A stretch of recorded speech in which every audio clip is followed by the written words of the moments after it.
good, everyone? I'm MTS, and today I'll be reacting to the real story behind the Hello Kitty murder. This is my first time hearing of this. I did not know about this at all, or if I did, I certainly don't remember hearing about it. But yeah, let's see about this murder, this Hello Kitty murder. I hope she has nothing to do with it. I'm scared. May 1999, a 14-year-old girl walks into a residential Hong Kong police station. The police humor her as she complains that for several weeks, she's been haunted by the ghost of a dead woman. The ghost comes to her almost every night, and the cops humor her even as she dives into some of the apparition's graphic details. This isn't just the ghost of some ordinary woman. This is the ghost of a woman who is tied up with electrical wire and slowly tortured to death. Then she drops an absolute bombshell that spurs the police to launch a full-scale investigation into the apparent teenage fantasy, one that will end with a decapitated head found stuffed inside a Hello Kitty doll. Fan Man Yi had a troubled childhood. Abandoned by her poor family, the orphan was raised in a girls' home run by the government. However, like most children discarded by society, Fan's life quickly took one bad turn after another. By the time she was 15, she'd already developed a serious drug habit, and to pay for her habit, she had turned to prostitution. Sex was an easy and reliable way to pay for her bills, so she continued prostituting until her early 20s, when she tried to start making some more changes in her life. One of those changes was getting a job as a hostess at a nightclub at 23 to help support herself and her 1-year-old child. At this point, she was still battling her addiction, but seemingly on the path to recovery. Then, in 1997, she met Chan Man-lok, a 34-year-old pimp and drug dealer. It wasn't long before Fan's life once more spiraled out of control and she was back on drugs. The mounting drug costs, however, meant Fan had to return to prostitution, though she remained independent, refusing to work for Man-lok. With cash low and a raging drug addiction needing to be sated, Fan made a fatal mistake. She stole Man-lok's wallet and the $4,000 inside it. Man-lok, however, quickly discovered the theft. Wait, what? How much? Wallet and the $4,000 inside it. Man-lok. Why does he have a wallet with $4,000 inside of it? However, quickly discovered the theft and immediately contacted 2 of his personal thugs. His plan was simple: find Fan, kidnap her, and force her to work for him. He'd take every dollar she made until she paid him back in full, and then ensure that she remained his permanent employee afterwards. Things wouldn't turn out that way at all. Chan Man-lok, Leung Shing Cho, and Leung Wai Lun kidnapped Fan one night and drove her to a decrepit apartment block. Once inside, the men tied her up with electrical wire and began to beat her. To make sure her screams couldn't be heard, they used dirty rags as a gag and dragged her into a broken-down, abandoned apartment inside of the building. The 3 men would stay right next door during the imprisonment. Pretty soon, Man-lok decided that simply forcing Fan to pay off her debt by prostituting for him wasn't enough. He needed to make an example of her for the other girls, and more importantly, he was a psychopath. The psychiatrist would later find that all of the men involved suffered from psychosocial behavior disorders, which explained what happened next. The men kept Fan tied up day and night, the electric wires cutting into her arms and legs painfully. Each day, they would come into the apartment and devise new ways of torturing her.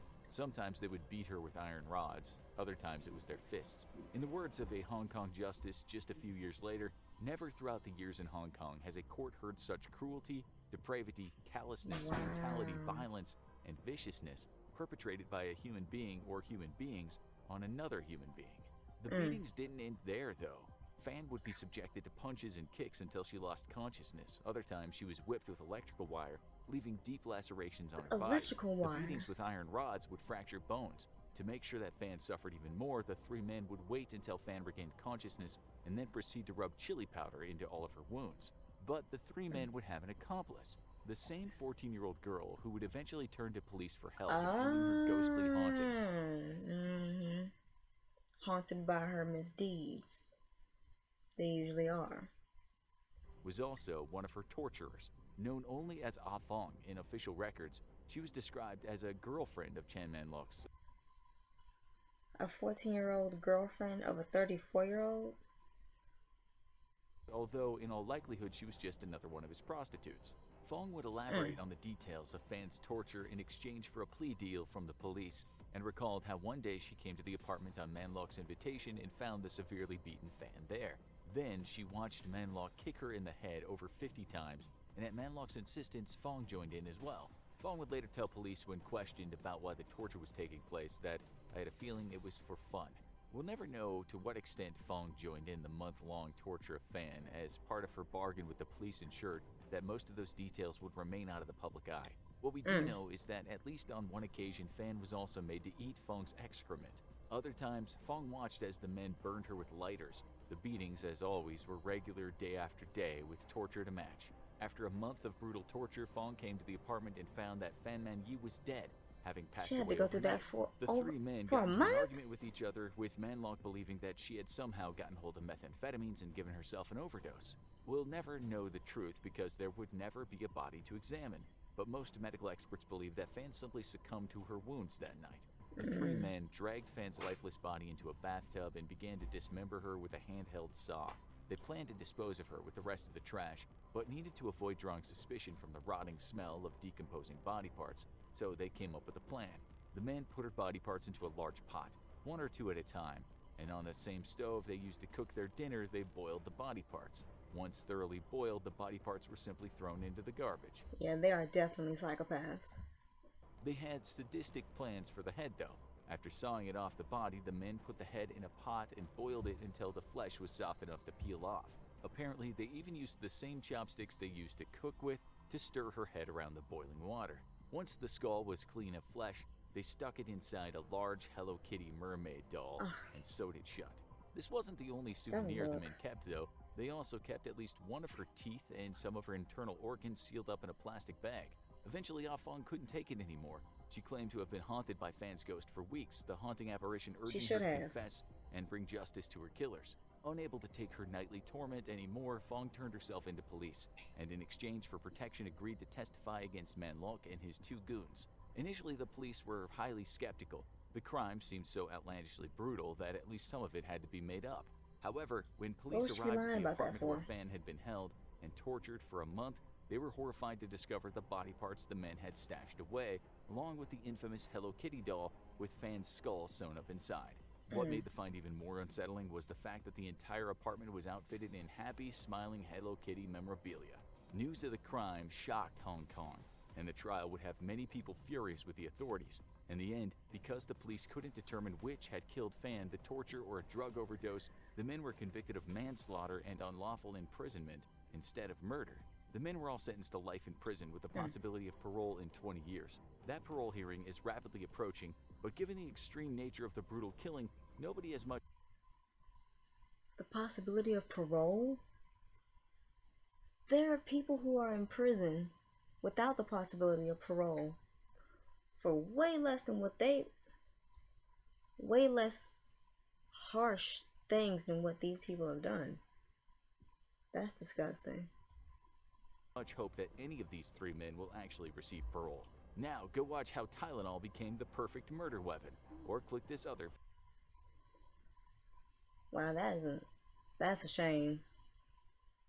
I'm very sorry to hear that, but it took place in Asia, that's why, in Hong Kong specifically. So that's why I never heard of it. I wonder if it was world news, if the world news reported it in any way, shape, and form. Well, it had to have been, because if it struck Hong Kong and Hong Kong was surprised by the brutality of this, it had to have made world news. I hope there is no parole. I hope that is out of the question. I don't know if he mentioned when they were getting parole. Wait, that was 1999. If they got convicted in 1999, then they would have been up for parole in 2019. Oh, I want to see the Kitty murder. Well, let's just check Wikipedia. They probably have it. Trial. Here we go. Convicted of manslaughter. Who sentenced life in prison with the possibility of parole. There would be no review for parole. Until 2020. Well, what happened?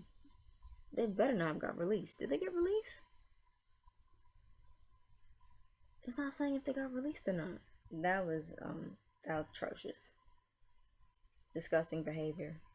I had a feeling if that 14-year-old was coming in talking about being haunted by the ghost of a dead woman that she was related in some way to the story, because she's just not gonna have random. She's not gonna be randomly haunted by um, a ghost. I mean, even if she did tell the story to the police to try and ease her conscience a little bit, it's not like that was gonna help. Not after what you did. Yeah, I could talk about this for a long time, but yeah, I'm just gonna end the video right there. Thank you so much for watching. Please don't forget to like, share, subscribe, and I will see you in the next video. Peace out.